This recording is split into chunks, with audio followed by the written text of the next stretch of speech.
ونعوذ بالله من شرور أنفسنا ومن سيئات أعمالنا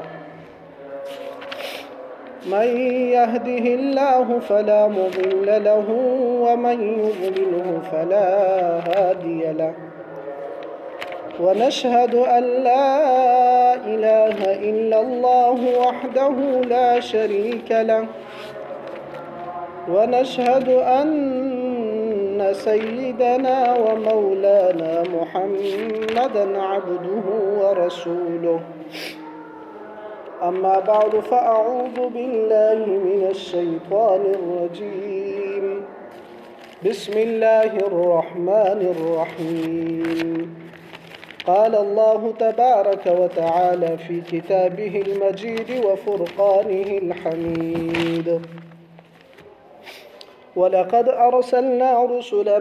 من قبلك وجعلنا لهم أزواجا وذرية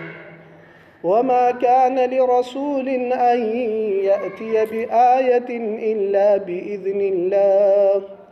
لكل أجل كتاب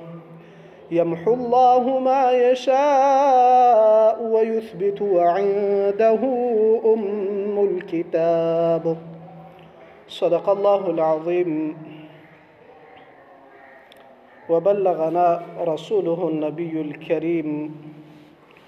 ونحن على ذلك لمن الشاهدين والشاكرين والحمد لله رب العالمين درود شریف وایي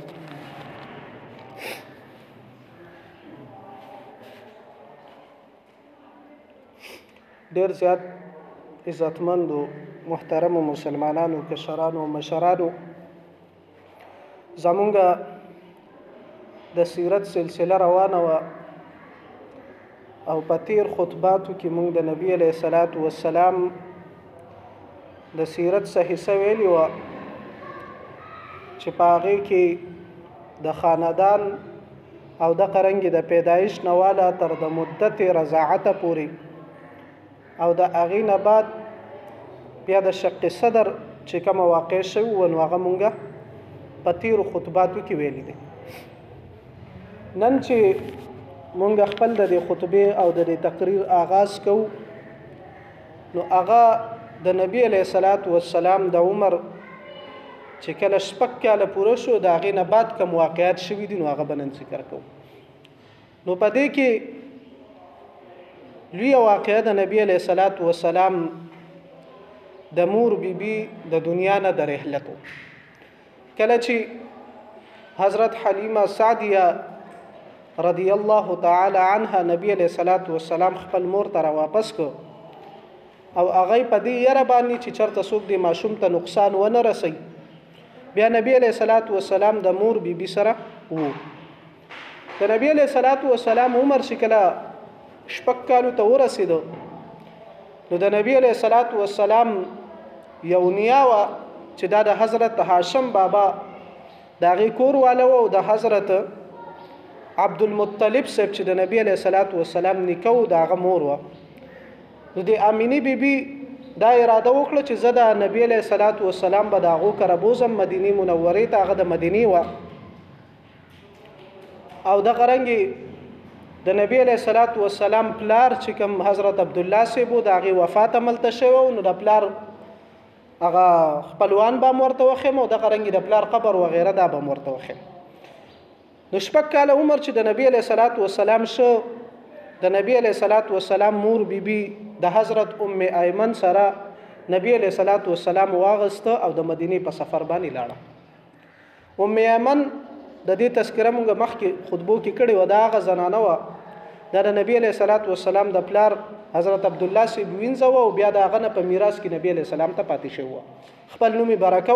نبی علیه الصلاة والسلام ډېر زیات قلار کړی دی نبی علیه السلام به د دې باره کې ویل چې زما د خپلې مور نه بعد ام ایمن زما مور ده یعنې هغې زه ډېر زیات ساتلی نبی علیه الصلاة والسلام چې خپل د مور بیبي سره هلته لاړ نو مور بیبي ورته دارالنابغه هلته یې بوتلو ورته یې وښودل چې دلته ستا پلار چې دی نو دلته وفات شوی او قبر یې ورته خپل پلار وښودو او دغه رنګ یو میاشت وه مور بیبي او کله چې را واپس شو بیا ابوا مقام ته ورسېده نو د مور بیبي د نبی علیه الصلاۃ والسلام هلته فوتګي وشو وفات شو او بیا هلته چې دی نو دفن کړی شو. دا په خوا زمانه کې به چې کوم د سفرونه کېدل نو دا به په قافلو په صورت کې کېده. نو مور بیبي هلته د نبی علیه السلام وفات شو د ابوا په مقام باندې او بیا هلته کې نبی علیه الصلاۃ والسلام مور بیبي هلته دفن کړی شو. د دغه سفر د واقعیت نبی علیه الصلاۃ والسلام ته ډېر زیات وخه. نبی علیه الصلاۃ والسلام ته د خپل د مور بیبي سره چې دا کم سفر شوی او د دې واقعیت ورته یاد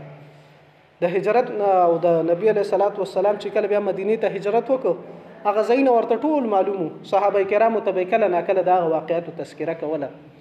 نبی علیه الصلاۃ والسلام چې کله د هجرت نه بعد د بني نجار هغه علاقې ته ورسېدو داري کې وپېژانده وې دلته زه خپل مور ابۍ سره راغلی وم او بیا یې دا وویله هغه ځای م ورته هغه ټول ځایونه چې چېرته نبي علیه صلات وسلام لوبې کړې وې هغه م ورته یاد و. یو ځای وښودلو وې دلته د انصارو یو ماشومه وه هغه ټایم کې د نبي علیه السلام همزولي وه اونیسه په نوم باندې وې ما به دلته اونیسې سره لوبې کولې یا کوم ځای کې چې هغې سره لوبې کړی شوي وه قضیه نبي علیه السلام ته یاد. بیا بل یو ځای و هغې ته لاړه وې ما د خپل د ماماګان چې کوم نوسي وو ماشومانو د هغو سره به دلته لوبې کولې مرغان به کېناسته موږ به پاسول دا د هغه ټایم مشهورې لوبې به وي. نبي علیه السلام یې دغه هم کول. بیا یو کویه و هغې ته چې کله ورسېده نبي علیه صلات وسلام ویل دې کوی کې به موږ ډېره تیراندازي هم کړې ده د خپل د ماماګانو د هغه ماشومانو سره. دغه رنګې بیا چې کله صلح حدیبیه کېده او نبي علیه صلات وسلام د عمرې دپاره را روانو نو کله چې د ابوا مقام ته راورسېدو د مور بیبي قبر هم ورته معلومو. هلته کې چې کله د مور بیبي قبر ته راورسېدو نو د مور بیبي قبر یې لږ ډېر خراب شوی که نه دې قبرونو باندې څه زمانه تېره شي لږ ډېر وران شي. نبي علیه صلات وسلام د خپل مور بیبي قبر سم کو او د هغې نه بعد ورته کېناسته او ډېر زیات یې وجړل.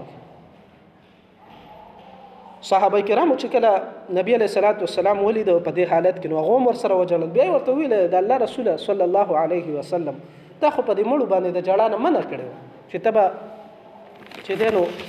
په دې مړو باندې جړا مه کوئ. نبی علیه صلات وسلام ورته وفرمایل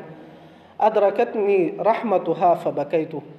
وی ما ته د هغې هغه شفقت او محبت د هغه ماشومتوب را یاد شه چې ما سره یې کړی وی د دې وجې نه ما وجړل. دغه رنګې نبي علیه صلات وسلام بیا د خپل مور بیبي قبر هغه سم کړ. نو د دې نه دا یو مسله معلومه شوه چې د قبرونو صرف پخوی ما بعضې علماو کرامو بیا د لیش پورې پخولو تقریبا اجازت ورکړی دی. نور چې کوم قبر خراب شي یا په هغې باندې سګن وغیره پروت یا بل څه داسې نو قبرونه خیر د سموئ خو پخولو چې دی نو د دې اجازت چې دی دا نشته. او دغه ټیم کې دغه وخته پورې نبی علیه صلات وسلام د زیارت قبور نه ابتدا کې منع کړی و. اسلام کې ابتدا کې د زیارت قبور نه منع شوی. بیا نبی علیه صلات وسلام فرمایل چې ان الله قد اذن لمحمد فی زیارت قبر امه. و نبی علیه صلات وسلام فرمایل و الله تعالی محمد ته خپل د مور د قبر د زیارت اجازه چې دی نو هغه ورکړی دی صلی الله علیه وسلم. د دې سره د نبی علیه صلات وسلام د مور بیبي تقریبا د نبی علیه السلام عمر اته کاله چې مور بیبي وفات شو. د مور بیبي نه بعد د نبی علیه صلات وسلام کفالت چې کومه ذمہداري و نو دا د نبی علیه صلات وسلام نیکه بابا حضرت عبدالمطلب صاحب چې دی نو هغه واغسته. عبدالمطلب صاحب په نبی علیه صلات وسلام سره ډېره زیاته مینه کوله او دا چونکې د قریشو مشر و ډېر زیات روبداب والی انسان و. نو چې کله به د تخلیه کې وو یعنی ځان له به یو کوټه و وغیره هغې کې به وو د ده خوا له به څوک نه شو تللی سوا د نبي علیه صلات وسلام نه چې نبي علیه السلام ته هر وخت اجازت و چې هغه به د ده خوا له تلو.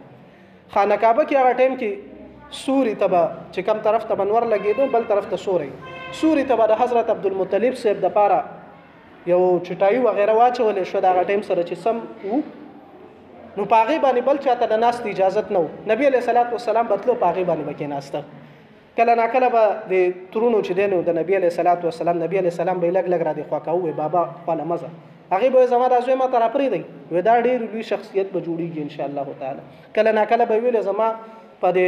دې نوسي چې دی نو د دې د طبیعت داسې شاهانه غوندې دی. نو نبي علیه صلات وسلام به نیکه بابا سره د قرآن بې تکلفي کوله. هغې هم د نبي علیه صلات وسلام سره ډېر زیات شفقت کوو. کله به چې روټۍ ته ناستو نو حضرت عبدالمطلب صاحب به نبي علیه صلات وسلام خپل غېږه کې کېناو او روټۍ به ورسره خوړه.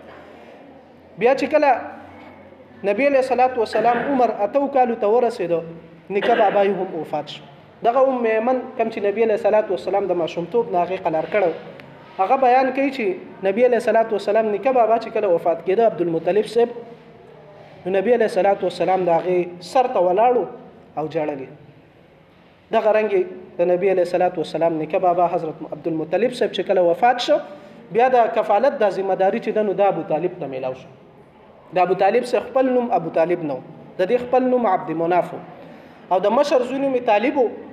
د هغې په وجه باندې د عربو دا دستور دی چې هغو کنیت څوک د پلار په نوم باندې مشهور شي او څوک د زوی په نوم باندې دغه رنګې مشهور شي دې ته کنیت ویل کېږي دا د عرب یو مشهور دستور دی نو د حضرت ابو طالب صاحب د نبی علیه السلام دا کمتره چې دا د خپل زوی په کنیت باندې مشهور شو دومره مشهور شو چې اوس اکثر مسلمانانو ته اکثر خلکو ته د ابو طالب صاحب د نوم پته نه نو د ابو طالب نوم صحیح نوم سو عبد مناف دا غي خپل نوم سو عبد مناف ابو طالب کنیت او دا طالب چې نو دا د نبی علیه الصلاۃ والسلام امزول او د نبی علیه السلام سره ډیره زیاته مینه و نبی علیه السلام چې کله هجرت وکړو مدینه منوره ته د طالب ور سره هجرت نه وکړي او چې کله بیا غزوه بدر کې په بنو هاشم باندې د مکی د مشرکانو د طرف نه دا دباو چې را تاسو به خامخا سره جنگ لځي طالب سیب مور سره روان شو ویلاره کې چې ورسید جنگ ختم شو نو طالب نه په جنگ یانو کې شاملو جنگ کې هم حصہ نه واغستی دغه رنګ کم زخمیان چې نو هغه کې هم نو کم خلک چې قتل شوی هغه کې هم طالب نو کم گرفتار شوی هغه کې هم طالب نو او مکه ته چې کم خلک واپس لاړ هغه کې هم بیا طالب نو نو دا طالب صاحب دغه ټیم کې چې جنگ لراوته نو بیا چرته تل او دی بیا ورک شوی دی نو د نبی علیه الصلاۃ والسلام سره دا بیا جنگ چې دی نو دا نه دی کړی دغه رنګ د نبی علیه الصلاۃ والسلام کفالت ذمہ داری د نبی علیه الصلاۃ والسلام نه بعد ابو طالب صاحب غستی و او د نیکه بابا پشان ابو طالب صاحب نبی علیه الصلاۃ والسلام سره ډیره زیاته مینه کوله او د هغې چې کوم د خاندان کې د مشري چې د نو دا یو زوی ته میلاویږي نو د عبدالمطلب صاحب نه بعد د خاندان مشري ابو طالب صاحب ته میلاو شوی نو د هغې دپاره هم چې کوم خصوصي مسنداتو په هغې باندې به نور څوک نه شو کېناستی نه به څوک د هغه خوا تلی شو سوا د نبي علیه الصلاۃ والسلام نه چې نبي علیه الصلاۃ والسلام به د ابو طالب صاحب خوا ته تلو واقعي لیکلی دی دا یو سیرت نگار دی چې دا ابو طالب صاحب چې دا کثیر العیال مخکې ان شاء الله تعالی دا تذکره بیا هم راشي او مخکې مونږ ویلي دي دا غل الله تعالی اولاد ډیر زیات ورکړل او د په خپل غریب سړی نو د ماشومان چې دینو دا به اکثر خوراک به دومره و چې دا به پینه مړی دا چې نبی علیه الصلاۃ والسلام به کوم ورځ باندې روټۍ کې شریک نه د بچی به نه مړی دا نو بیا هغه دا قاعده مقرر کړل چې یاره تاسو روټۍ خورئ نو هغې پورې به روټۍ نه خورئ چې کومې پورې نبي علیه الصلاۃ والسلام تاسو سره شامل شوی نه او نبي علیه السلام به چې بیا کله د هغې د خاندان سره روټۍ خوړه نو ټول به ماړام شو پاتې به هم شو دا نبي علیه السلام برکات و دا د سره نبوت نه مخکې هم د نبي علیه السلام برکات و یو ځل او چې کله به دا ماشومان کینې نو ستاسو ته پته ماشومان چې کین دا د یو بل نه روټۍ وغیره تښتئ نو چې ابو طالب صاحب ماشومان به کله کېناسته نو एकदम به په دې روټۍ باندې ورغله نو کله ناکله به دغه چل شروع نبی علیه الصلاۃ والسلام به بیا خپل لاس سره وروسته که د هغې سره په دغه ټیم کې روټۍ نه خوړه بیا چې کله ابو طالب صاحب داسې ولید چې یاره دا محمد زما د وراره دا چې کله د ماشومان دغه ورانې شروع کړي دی بیا روټۍ نه خوري هغه به بیا نبی علیه الصلاۃ والسلام له جدا روټۍ چې دین د دې بندوبست کاوه نبی علیه الصلاۃ والسلام ورشي کله 12 کالو ته ورسېدو تقریبا تاریخ کتابونو داسې لیکلي دي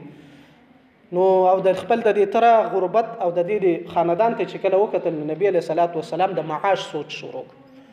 او بیا نبی علیه الصلاۃ والسلام په اجرت او په پیسو باندې د مکې د خلکو ګډي بيزي وغیرہ دا به سره ودی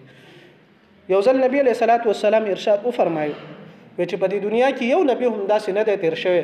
چې هغه ګډي او بيزي نه سره ودی دا د دې لپاره الله تعالی د انبیای کرامو د تربیت لپاره دا کړی ځکه موسی علیه السلام په اول کې د فرعون په کور کې لوی شوی کنه شاهانه تربیت دغه شو خو چې او ډیر زیات جلالی سره مو حسنا کوم دا غي د تربیت لپاره الله تعالی داس یو قانون برابر کړي چې موسی علیه السلام هم تقریبا بیا سو کاله لس کاله ګړي او بيزي چې نو دا سره ولي دا د انبیای کرامو د تربیت لپاره او د دیو د مشرۍ د صلاحیتونو د پیدا کولو لپاره چې دینو الله تعالی د هر یو نبی لپاره دا بندوبست کړو چې هغه د ګړي او چيلې دا وغیرہ وسره صحابه ته پوسو کې د الله رسول تم ګړي بيزي سره ولي نبی علیہ السلام یو كنت ارعاها لاهل مکه بالقرارید وما د مکی والو د پاره قیرات دا یو خاص مقدار دی چې دا تقریبا د درهم یا لسمه حصہ یا شلمه حصہ ده وما په دې باندې چې دینو مکی والو له بيزي چې دینو دا وغیرہ دا به سره ولي. نو نبی علیہ الصلوۃ والسلام د ماشومتوب نه چې کله د تر لري حالات ته وکتل نو په خپل بیا د معاش سوچ شروع کو او د قرنګي بيزي وغیرہ دای بیا سره ول شروع کړه. د نبی علیہ الصلوۃ والسلام د دې پیغمبرین مخکوم د نبی علیہ السلام د شخصیت چې دینو دا د نورو انسانانو په شان نه مخکې مونږ دا خبره ذکر کړو چې نبی علیہ الصلوۃ والسلام سو بشر نور نو سو انسانو. قران کې د دې متعدد ذکر شوی دی چې نبی علیہ الصلوۃ والسلام سو انسان خود د عام انسانانو په شان غوړنو. د نبی علیہ الصلوۃ والسلام څخه اخلاق څخه د جسامت داسې ډیر صفات داسې چې د عام خلکو نه بدلو. د دې مونږ مخکې تفصیلی وضاحت کړی. د نبی علیہ الصلوۃ والسلام د عادتونه چې ونه د نورو ماشومان په شان او د نورو خلکو په شان تینو. نبی علیہ الصلوۃ والسلام د علی رضی الله تعالی عنہ روایت دی. نبی علیہ السلام فرمایل چې د جاهلیت په وخت کې د جاهلیت د خلکو چې کوم خواهشاتو ودا زما بنه راتله خو یو دوه ځله ودا سي واقعیت شو چې ما داسې څه لک خواهش چې نو دا پیدا شو. نبی علیہ الصلوۃ والسلام فرمایل و زبه چې کوم ملګری مونږ به بيزي سره ولي یو ځل مخبل هغه ملګری راځه ک چې یاره ته داسې چلو کا چې ته زما د بيزي نن وسره و او زبلک د مکی ته لاړ شم او د خلک چې دا کم شغل میله کوي نو دا به زمو هم دوه ځله نبی علیہ السلام زما د خیال راوچت شو. نبی علیہ السلام یو چې څنګه مکی ته رالم نو اولنی کور کې د چا واده وو د غرنګ غانې بجانې وغیرہ د پکې سٹارټ شروع وي. وېزه چې څنګه لاړم نبی علیہ الصلوۃ والسلام فرمای مسوال ته کې مال الله تعالی خوب راوستو سار بیا چې کله نور ولګېدو نو زه په نور پر رڼا باندې چې دینو بیا رايخ شو. واپس چې لاړم ملګری راته څنګه چلو یار بیګه خو ته تلې وي خار ته کلی ته تلې وي څه دغه مشغولتیا و غیره انجوای چې ورته نن سبا خلک وای دا خو بدی کړي. هغه ورته ویل نبی علیہ السلام ورته ویل چې لاړم بس چې څنګه کېناستم بس الله تعالی را خوب راوستو دغه نور ولګېدو را پاسې د موداد اوس بیرته رالم استغفر په سبا له هغه ته بیا ویل زه پرون خو را خوب راغلی خو نن بیا د زما د بيزي ته وساته ملګری ته ویل زه بیا لاړ شم. چې بیا نبی علیہ الصلوۃ والسلام یې زلاړم هم د قرنګي چلو شو چې څنګه زه محفل ته ورسېدم الله تعالی مال خوب راوستو تر دې چې د سحر رڼا ولګېدو زه بیا رايخ شم. نبی علیہ الصلوۃ والسلام فرمای چې د دینه بعد چې دینو د زما سره داسې واقعیا چې دینو دانه ده شو. ام ایمن مشهور زنانه د موږ اوس وختي راغي تذکره وکړه. راغي بل یو روایت ته غوي چې د جاهلیت په وخت کې به د قریش شدید یو بوتو بوانه نومو دا غي زیارت لبکال کې یو ځلتله لا بڑا هغه ته چې دینو نظرانی و غیره به ورته پیش کړي او دا قرانګي چې بیا به یو ورځ به داغي اعتکاف د نیت به وکړو یو ورځ به اعتکاف وکړو په کوم ورځ بیا به چې اخیره کې راتلنو قرباني به وکړو سرونه و غیره به کټاګان کړو بیا ته براتله. ابو طالب صاحب د نبی علیہ الصلوۃ والسلام تروریانو چې دنو دیوبم دا رسم کو هر کال به نبی علیہ الصلوۃ والسلام سره د لانجه راتلخه هغه به راځي بوانه بوتلزو دغه نظرانی ورته پیش کو. نبی علیہ الصلوۃ والسلام عزت سره نظم یو ځل ډیر زیات خلکو ملامت کوي وګوره ته د دومره عبادت ته هغه ټیم کې هغه خلکو دې ته عبادت ویلو وې دې لته نزي. نبی علیہ الصلوۃ والسلام وېزا غي سره روان شوم لاړم چې کله هغه ته ورسېدنو نبی علیہ الصلوۃ والسلام دا غونه ورکش چې ډیر وخت بعد هغه کوشش وکړ نبی علیہ السلام پیدا کړ. د نبی علیہ الصلوۃ والسلام رنگ زیړ شو او نبی علیہ السلام په یاره کې او هغه ته ویل چې یاره په ما باندې سچل کیږي. هغه ورته ویل الله تعالی به تبن د شیطان د شرورونو الله تعالی ته محفوظ ساتي. بیا نبی علیہ الصلوۃ والسلام خپل واقعا بیان کړه هغه ته چې یاره هغه ورته تاسو سره سچل وشو وې زب چې کله دی بوت دی بوانه طرف ته روان شم وې د سپین رنگ والے وګد سړیو هغه به ماته ویل چې محمد ګوره رانږدې نشي او چې زب څنګه تلم بس هغه ماته ویل چې ګوره رانږدې نشي. نو دا د نبی علیہ الصلوۃ والسلام سره دا کله نه کله دا عجیب او غریب واقعیت ته نبوت نه مخکیم شوی. قبیله لهب په نوم یو قبیله ده هغه کې دا ماهر قیافه دا کم چې د قسمتونو و غیره ګوري او دا د نبی علیہ الصلوۃ والسلام د پیدایش نه مخکې دي سيزونو کې سنا حقیقت به وو ځکه هغه خلکو سنا معلومات به د اسمان نه حاصلې ده.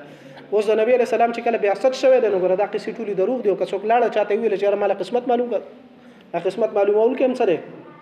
کافر دی او دا بل سړی په کافر کیږي. ځکه الله تعالی قران کې څه فرمایي چې یو انسان په دې باندې نه پويږي چې سبب از سې چل کوم ما سره بس چل کیږي در روان علم چا سره دی صرف الله تعالی سره دی. د علم انسان سره نشته که یو خلق سره ډیر بعضی خو اندازي کنه اندازي خو خیر د جایز دی موږ چورته پیشنګویا نه وای خدا سي دغه خبره چې دم دا څوک نشي کول. د دې وجه نه کهانت او دغه خلکو ته اوس کله چې د نبی علیہ الصلوۃ والسلام د بعثت نه بعد دا بالکل ناروا دي. نبی علیہ الصلوۃ والسلام فرمایي چې د دین بعد چې دینو دا د شرک او د کفر او د نو دغه ماهر علم قیافه راغلی و مکې مشرکان ورله خپل د ماشومان بوتله هر چا به ویره زما د ماشوم د قسمت چې دې کې څه دي دې کې څه دي ابو طالب صاحب نبی علیه السلام چې څنګه بوتلو نو هغه نبی علیه السلام ته وکاته او بیا خپل هغه کاروایی کې مصروف شو. ډیر وخت بعد هغه چې بیا توجه وکړه خپل کاروایی مکمل کړه بیا هغه ماشوم را لراولې کوم چې وخت راغلی. ابو طالب صاحب چې وکتل چې را دا سړی خو د نبی علیه الصلاۃ والسلام بارک ډیر بیتاب دی او هغه ته متعدد ځله هغه ته ویل شو چې د دې بچي به حفاظت کې دغه رنګ د ابو مطلب صاحب په زمانه کې یو واقع شو چې څه خلک دغه شانت راغلی او هغه عبدالمطلب صاحب ته ویلو چې ګوره د دې ماشوم به خیال ساتي دې ته څوک نقصان ونه رسي. هغه ابو طالب صاحب اوریدلی ابو طالب صاحب نبی علیه الصلاۃ والسلام پټ کړ چې یاره هغه خو نشته هغه راولې هغه ماشوم داسې دی چې هغه د عامو ماشومانو په شانتي نه دی الله تعالی به هغې له ډېره لویه درجه ورکوي. نو دغه رنګ یو ځل نبی علیه الصلاۃ والسلام د قریشو ماشومانو سره لوبې کولې په هغه زمانه کې د جنگ زمانه وه بهادري او تکړهوالی چې دی نو دا به خلکو خوښاوه. لوبې هم دغه شانتي وي دا تیراندازي وه دا ګوړسواري دا لوبې به کېدې. نو هغه ټیم کې داسې لوبه کېده چې د مکې د ماشومانو به کاڼي وړل چې چا به دروند کاڼی ووړو نو موږ به وایو چې دا لکه تکړه دی وی د ټولو ماشومانو به دا کاڼي وړل دا اوږه خوږېږي وی خپل دا لنګ وغیره دا به یې را پرانیسته او په اوږه باندې به یې کېښودو او کاڼي به یې وړه. دا بعضې علاقو کې چې دی نو دا څیزونه خلک عیب نه ګڼي. دا نبي علیه الصلاۃ والسلام د بعثت نه مخکې دا مکې مشرکانو به هم دا شی بد نه ګڼو. دغه رنګې د کعبې بربند طوافونه مغو کول. نبی علیه الصلاۃ والسلام ما چې څنګه خپل وی خلکو ماشومان راته وی چې تم دا صادر په اوږه باندې کېده وی ما چې څنګه د خپل لنګ کولاوه بس وی زه بېهوشه شو او بیا چې زه څنګه هوش کې راتلم نو ماته دا خبره وشوه چې یاره خپل دا لنګ چې دی نو دا واپس وتړ. دغه رنګ یو واقعه د نبی علیه الصلاۃ والسلام د بعثت یعنی د عمر د پیغمبرۍ میلاوېدو نه 15 کاله مخکې شوی وه. کله چې کعبه خانه کعبه جوړېده نو خلکو د خانه کعبې د دیوال لپاره کاڼي راوړه نو ټولو دغه خپل لنګونه پرانیستي هغو دا شی عیب نه ګڼو نو او خپل په اوږه باندې یخي. عباس رضی الله تعالی عنه د نبی علیه السلام تره دی هغه نبی علیه السلام ته ویلو تم داسې چل وکړه که نه ځله د اوږه سره خوږې. نبی علیه الصلاۃ والسلام چې بیا څنګه خپل لنګ پرانیستو اراده وکړه بس بیا نبی علیه السلام بېهوش شو